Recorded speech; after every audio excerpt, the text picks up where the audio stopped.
How to change Discord ringtone iPhone 2025. In this video, I'm going to be quickly showing you on how you can go ahead and change your Discord ringtone in the easiest way. So for this, you're going to go over to your account center and click on settings. Once you do that, you go over to the notification section. And once you're over here, you're first of all going to make sure to turn this on, get notifications within Discord.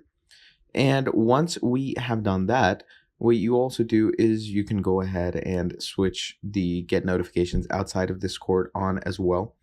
And once this is done, make sure that the sound section is on. Now, once all of that is done, what you simply do from there is you can go over to your sound and haptics. You can go over to text tone or ringtone and then change it from here. And that is how you can change your Discord ringtone on your iPhone in 2025. Thank you for watching this video till the end, and I'll see all of you next time. Have a great day. Goodbye.